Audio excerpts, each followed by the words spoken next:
Hello friends, मैं हूं कल्पना प्रजापति और आज हम टू सिचुएशंस के बारे में डीपली डिस्कस करेंगे।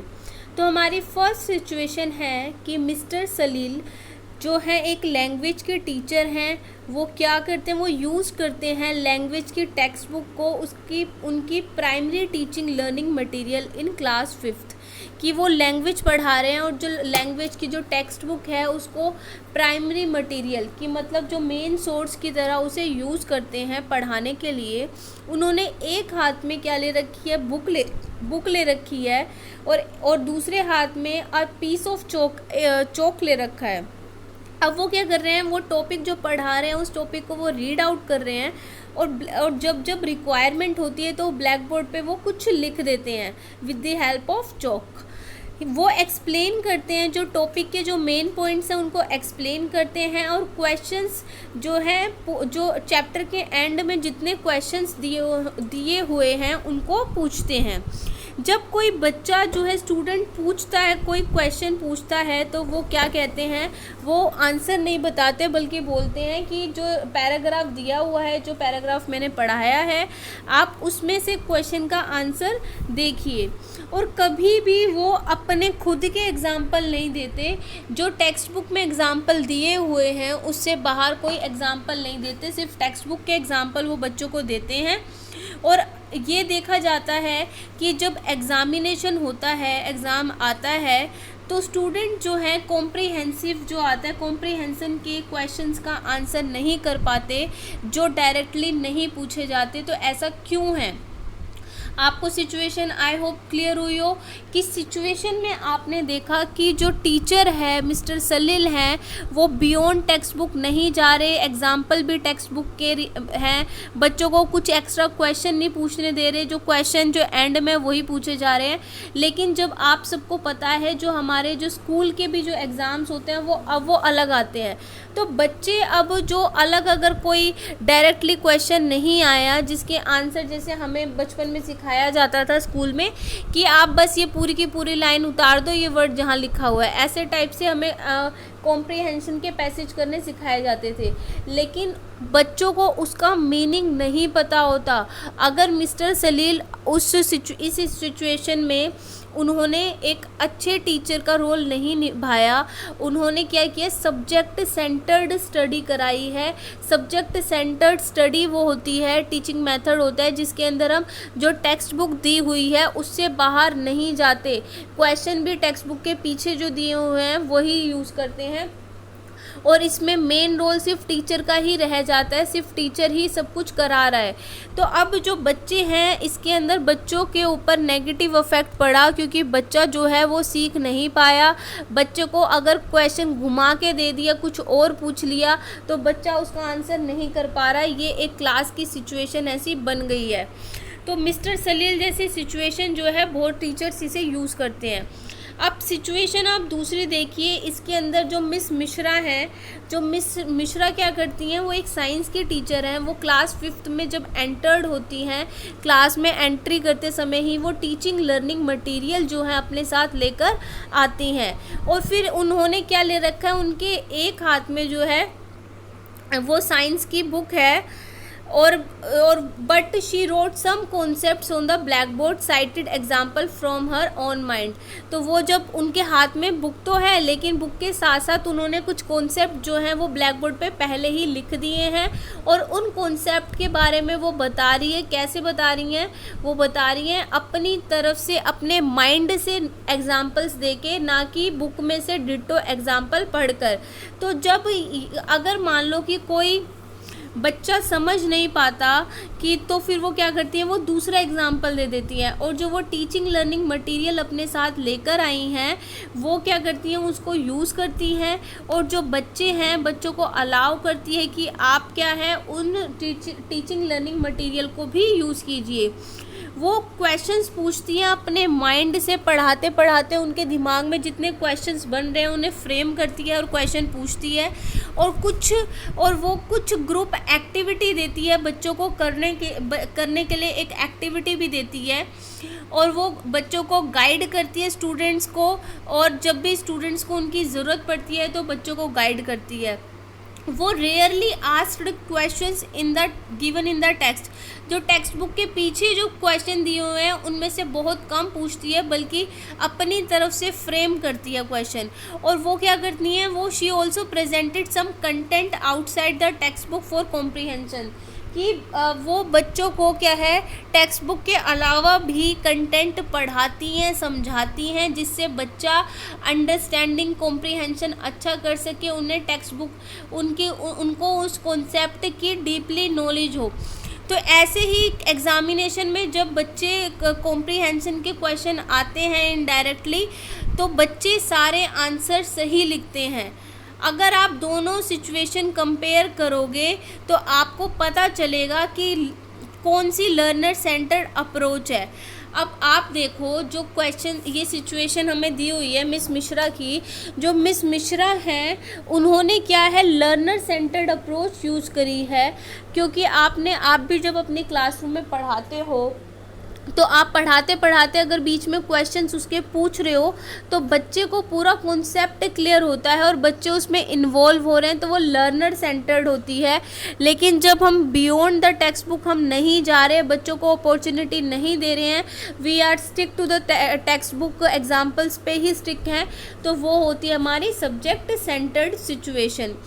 तो इसी पे बेस्ड क्वेश्चंस पूछे जाएंगे। तो सबसे पहले आपको ये पता होना चाहिए कि लर्नर सेंटर्ड अप्रोच में क्या क्या होता है।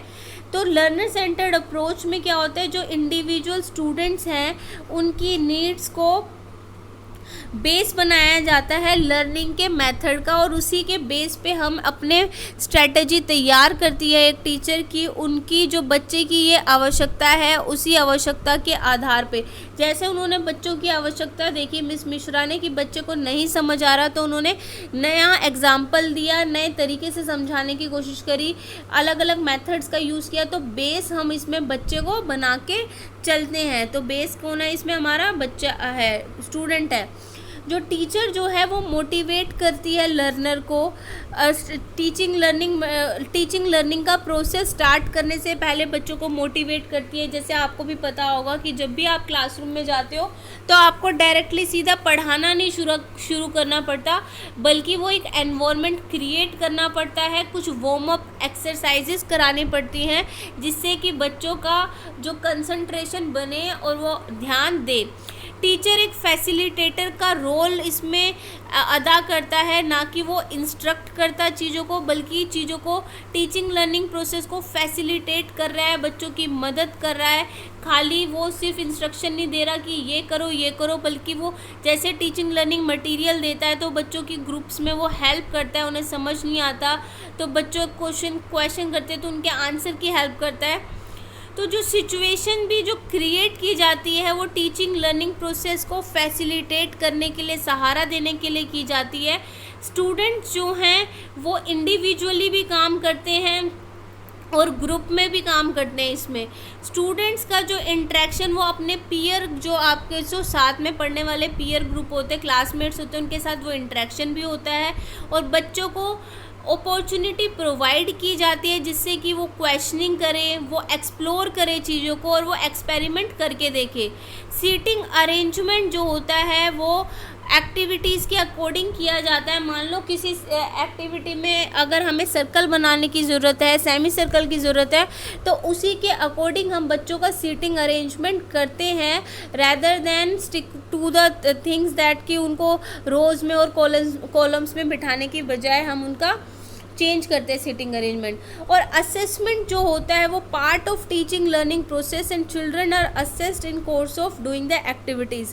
तो इसके अंदर क्या होता है, जब हमने पढ़ा था असेसमेंट और इवैल्यूएशन में भी, असेसमेंट का मतलब है जब हम साथ की साथ कर रहे हैं, कॉन्टिन्यूटी के साथ इनमें बच्चों का असेसमेंट किया जाता है। जब पढ़ाई हो रही है, जब वो टॉपिक पढ़ाया जा रहा है, उसके साथ साथ बच्चों का असेसमेंट चलता है एक्टिविटीज़ के। तो असेसमेंट और बच्चों का लर्निंग प्रोसेस दोनों साथ काम करते हैं। और जो अलग अलग variety of teaching learning materials का इसमें हम यूज़ करते हैं, जो कि मैनिपुलेट किया जाता है, टीचर और स्टूडेंट्स उनका यूज़ करते हैं, उसके बारे में और डिस्कशन किया जाता है। और एक डेमोक्रेटिक क्लाइमेट होता है। डेमोक्रेटिक का मतलब वहाँ पे स्वतंत्रता होती है टीचर को और बच्चे दोनों को स्वतंत्रता होती है अपनी बातों को एक्सप्रेस करने की। स्टूडेंट्स जो हैं अक्सर क्वेश्चंस पूछते हैं और टीचर्स से हेल्प मांगते हैं अपने जो कॉन्सेप्ट को क्लियर कराने के लिए। तो हम ऐसे बहुत सारे पॉइंट्स इसमें ऐड कर सकते हैं कि इसके अंदर अलग अलग मेथड्स भी हम लर्नर सेंटर में यूज़ करते हैं। एक्टिविटी बेस्ड है, प्रोजेक्ट मेथड है, प्रॉब्लम सॉल्विंग है, बच्चों में सोशल वैल्यूज़ बढ़ती हैं, ग्रुप में काम करना वो सीखते हैं, उनमें शेयरिंग की भावना बढ़ती है, काफ़ी सारी चीज़ें यू कैन ऐड मोर। तो अब आ जाता है तो हम कह सकते हैं कि एक्टिविटी बेस्ड लर्निंग जो है इसके अंदर यूज़ की जाती है। और आजकल जितने भी प्राइमरी स्कूल्स हैं वहाँ पे अक्रॉस द कंट्री देश से बाहर पूरे वर्ल्ड में इन सब चीज़ों का एक्टिविटी बेस्ड लर्निंग का यूज़ किया जा रहा है, क्योंकि ये लर्नर सेंटर्ड अप्रोच है जिसमें मेन जो है सारा बेस ही टीचिंग का हमारा लर्नर होता है। तो एक्टिविटी बेस्ड लर्निंग जो है असेंशियल होती है लर्नर सेंटर्ड अप्रोच के लिए।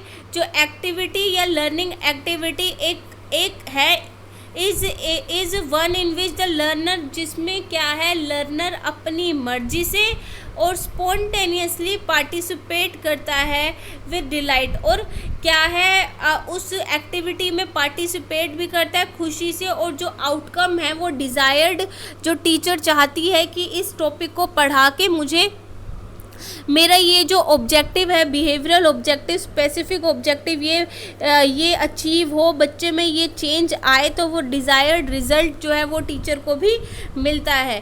तो इसलिए जो प्रोसेस होता है लर्निंग का और लर्निंग आउटकम्स का वो है इस अप्रोच में देखा जाता है एक्टिविटी बेस्ड लर्निंग में।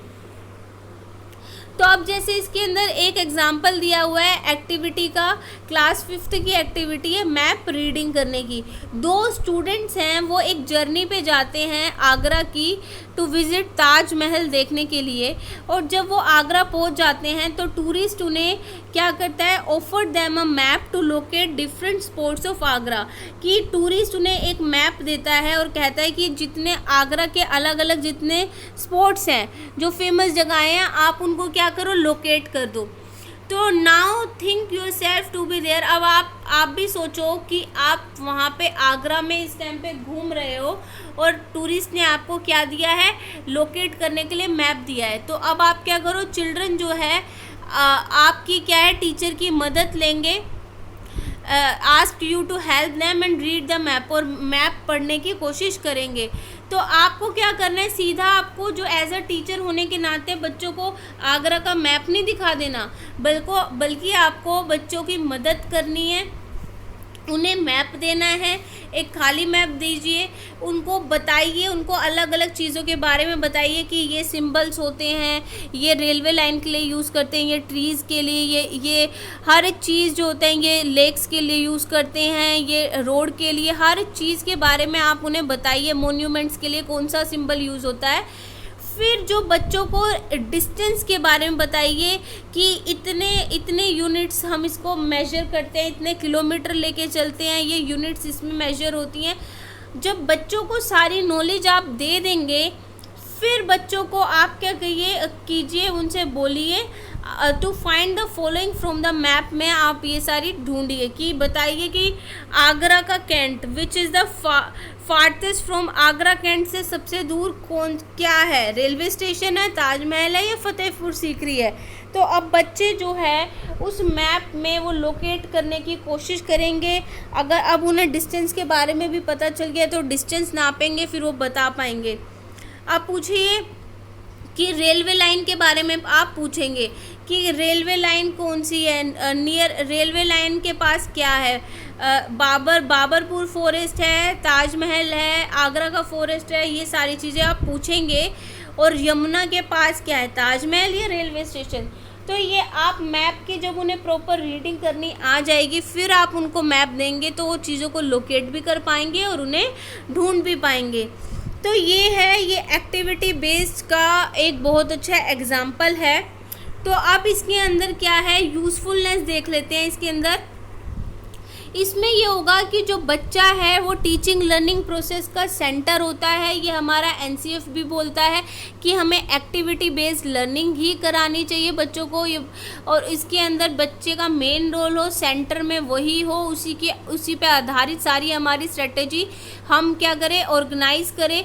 जो प्रोसेस होता है प्लानिंग और ट्रांजैक्शन का, वो बहुत बारीकी से क्या कि प्लानिंग की जाती है, हर चीज़ों के बारे में सोचा जाता है और सिस्टमेटिकली काम किया जाता है टीचर के द्वारा स्टूडेंट्स, जिससे कि जो बच्चा है वो मीनिंगफुल लर्निंग करे, वो क्रैमिंग ना करे, रट्टाफिकेशन ना करे, रोट लर्निंग ना हो, हर कॉन्सेप्ट उसका क्लियर हो। अगर कॉन्सेप्ट क्लियर होगा तो कॉम्प्रिहेंशन कर पाएगा और हर चीज़ का एग्जीक्यूशन इवेल्युएशन वो कर पाएगा। अब इट जो है क्रिएटिविटी, बच्चे के अंदर क्रिएटिविटी भी आती है और इसके अंदर जो बच्चा जो है उनको अचीवमेंट के चांसेस मिलते हैं, उनकी स्किल्स बढ़ती है और जो बच्चे की जो परफॉर्मेंस है उसको रिकॉग्निशन भी मिलता है, हाँ इस बच्चे ने ये काम किया है।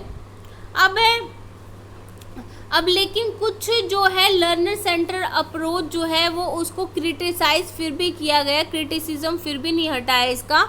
अगर हम if with this approach is used, it is difficult to increase the achievement level of all the student on average within a limited period of time।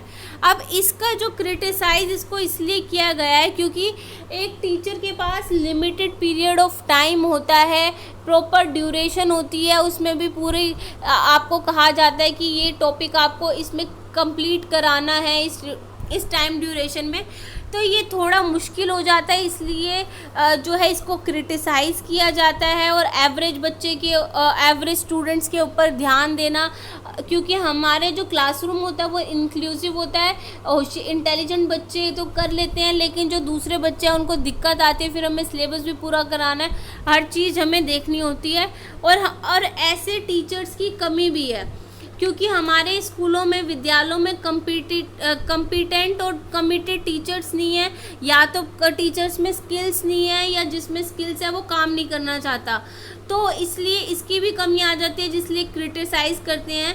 और टीचर जो होते हैं इसमें टीचर्स का बच्चों के प्रति बहुत ज़्यादा सेंसिटिव होना ज़रूरी होता है कि बच्चे की क्या नीड है, लेकिन वो भी ध्यान नहीं देते टीचर। और प्रॉपर लर्निंग क्लाइमेट क्रिएट करना स्कूल में ज़रूरी है, इसलिए ये लर्नर सेंटर्ड अप्रोच पॉसिबल नहीं हो पाती, क्योंकि एक तरह से देखा जाए तो इसमें बच्चे के अलावा हमारे सिस्टम में, हमारे टीचर्स में, इन सब में ही कमियां हैं, बच्चे का कोई दोष नहीं है। तो आई होप कि आपको क्लियर हो गया हो। एक बार हम जैसे इसमें कंपैरिजन अगर कर ले तो टीचर सेंटर्ड और लर्नर सेंटर्ड में क्या है, पर्पस होता है, ऑब्जेक्टिव होता है, टीचर का होता है कि बस मुझे अपना सिलेबस कंप्लीट कराना है, और जबकि इसमें होगा कि स्टूडेंट अचीव कर ले लर्निंग को as fix by the teacher, कि लर्निंग तो अचीव हो रही है लेकिन क्या है, टीचर के हेल्प से हो रही है। अब स्टूडेंट कैसे पढ़ेगा, टीचर सेंटर्ड में जो है स्टूडेंट पैसिव होगा, सिर्फ वो सुनता रहेगा, लिसन करेगा या पढ़ता रहेगा। इसके अंदर वो they take to independent learning भी होगी, खुद से पढ़ने की, और अच्छे मार्क्स उसके आएंगे। लेकिन लर्नर सेंटर में जो बच्चा है वो integrating new learning into what they already learn before, जो उन्होंने पहले पढ़ा हुआ है उसी से लिंक करके उन्हें आगे पढ़ाया जाएगा, यानी जो ज्ञान होगा वो प्रीवियस नॉलेज से हमारा रिलेटेड होगा, और लर्निंग बाय डूइंग पे इसमें जो है जोर दिया जाएगा। पैडागोजी जो यूज़ की जाएगी, टीचिंग एप्टीट्यूड जो यूज़ किया जाएगा, इसके अंदर है डिलीवरी, मतलब इन्फॉर्मेशन बस उन्हें दिया जाएगा, लेक्चर दिए जाएंगे। लेकिन जो लर्नर में होगा कि लर्निंग बाय डूइंग के बारे में बात करेंगे कि खुद करो, खुद सीखो, और बच्चों को एक्टिविटीज़ के थ्रू पढ़ाया जाएगा। और अगर कोर्स की डिलीवरी, जो भी कोर्स हमें डिलीवरी करनी है, कंप्लीट कराना है, तो इसमें है कि लेक्चर देंगे या असाइनमेंट दे देंगे, एग्ज़ाम दे देंगे, जिससे कि बच्चे के नंबर ज़्यादा आए, और कोई भी यूनिट प्लानिंग यूनिट टेस्ट के बारे में प्लानिंग नहीं करनी, बस लेक्चर देना है और अपना सबमिटिव असेसमेंट की मेन पेपर में बच्चे का रिजल्ट अच्छा है इस पे ध्यान देना है। लेकिन जो लर्नर में होगा, हम एक्टिव लर्निंग होगी और इसके अंदर कोऑपरेटिव लर्निंग और प्रॉब्लम बेस्ड लर्निंग के बारे में ध्यान दिया जाएगा कि बच्चा आपस में एक दूसरे की हेल्प से सीखे, जिससे वो सोशलाइज हो, अपनी प्रॉब्लम खुद सॉल्व करना सीखे और एक्टिवली पार्टिसिपेट करे। और अब इसके अंदर आता है टीचर का क्या रोल है। तो टीचर में होगा कि टीचर जो है वो सेज ऑन द स्टेज, वो एक क्या है स्टेज पे, मतलब एक क्या है भाषण देने वाला एक साधु है। वो साधु की तरह वो प्रवचन दे रहा है और जो है जो सामने उनके जो शिष्य हैं उन्हें वो प्रवचन क्या करने हैं, उन प्रवचनों को मानना है। लेकिन इसमें टीचर का रोल है कि असाइनमेंट देंगे प्रैक्टिस के लिए और यूनिट टेस्ट ही इज एडमिनिस्टर्ड, कि प्रैक्टिस करानी है बच्चों को, प्रैक्टिस के लिए असाइनमेंट देंगे और हर यूनिट के बारे में उनको प्रैक्टिस कराई जाएगी, उससे रिलेटेड चीज़ें बताई जाएंगी।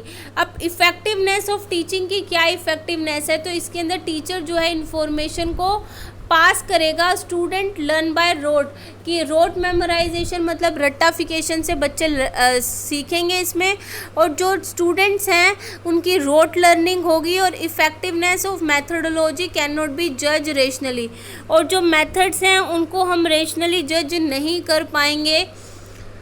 और जबकि इसमें होगा टीचर एक फैसिलिटेटर की तरह काम करेगा, बच्चे की हेल्प करेगा, उसको गाइड करेगा उसको टाइम पे।